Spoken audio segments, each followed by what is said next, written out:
You can't talk about Star Wars books without mentioning the popular X-Wing series from mid-90s.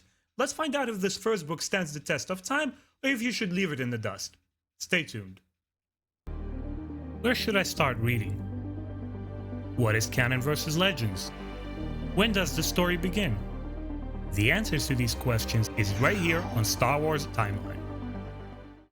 Rogue Squadron is the first installment in the 10-part X-Wing series, released in January of 1996. It's written by Michael Stackpole, with renowned artwork by Youll. You'll see his art throughout Star Wars printed books, Wikipedia, and other sources as well. This is a Legends novel, and the story takes place 6 years ABY, or after Episode 4. Now, a quick reminder to our newcomers. Legends refers to books and comic books released before the year 2015, while canon refers to older material released after Disney acquired the saga in 2015. So what is the story about? At the end of the Episode 6, the Emperor is defeated, but the Empire's scattered fleets still pose a major threat. The novel begins with Wedge Antilles, the rebel hero who helped Luke Skywalker defeat the Death Star, gathering a group of ace pilots to reform the legendary Rogue Squadron. The rebel leadership selects few candidates from the major alliance worlds as a political move to represent those governments in the rebels' cause. From his end, Wedge manages to convince Admiral Akbar to select his own executive officer, Taicho Kelchu, another hero of the rebellion, and several other key members. Among them is Gavin Darklighter, younger cousin to Biggs Darklighter, the fighter pilot who lost his life during the first Death Star battle, as well as Corran Horn, a former Corellian security officer who deserts from the Imperial service after witnessing the atrocities of war. And he has a secret family past which he will discover as the series goes along.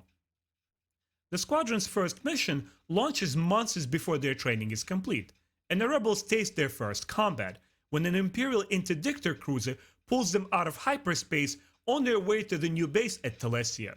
The pilots fend off the attack and are also able to save the smuggler ship Pulsar Skate, along with its captain, Mirek Sterek.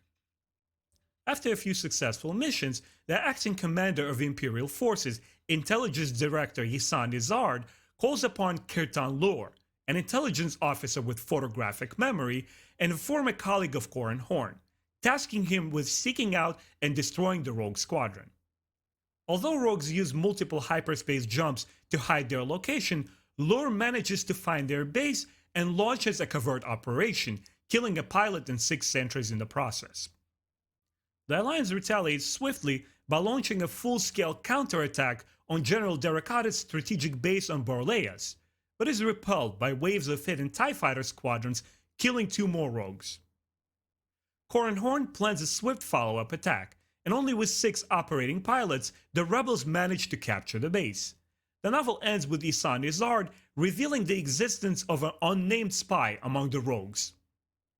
Originally, I read this book years ago, but I decided to reread it last week so it's fresh in my memory before I throw together a review. And let me tell you guys, Rogue Squadron hasn't aged a day. It's the same proper military novel I remember, with gritty atmosphere, kinetic action, and instantly resonating characters. Its prose style, pacing, world building, character growth, all of those elements work in sync with each other to create an unforgettable experience in or outside the Star Wars franchise. Rogue One fans will be definitely pleased discovering this book and this series in general. And one of my friends who's a huge Tom Clancy novels fan told me it actually reads like a proper military novel, which I trust his opinion, and honestly that's the impression I got from reading the book. I enjoyed the fact that the novel decided to focus primarily on all new cast and build powerful relationships between them before throwing them into action. The book's most crucial part was its space combat, and let me tell you, it absolutely delivers. I've read hundreds of Star Wars Legends and majority of canon books, and nobody writes space combat like Stackpole.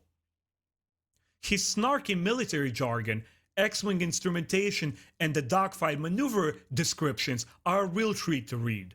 He puts you right in the cockpit and makes you experience all the adrenaline rush firsthand. So in conclusion, I generally have a 4-star rating system, but I'll probably give this book a 5. I mean, it's a complete package badass space combat Star Wars novel. And you don't have to be a Star Wars fan to actually enjoy it. If you guys like this review and consider picking up this book, I'll leave an Amazon link in the description below so you can go and pick it up.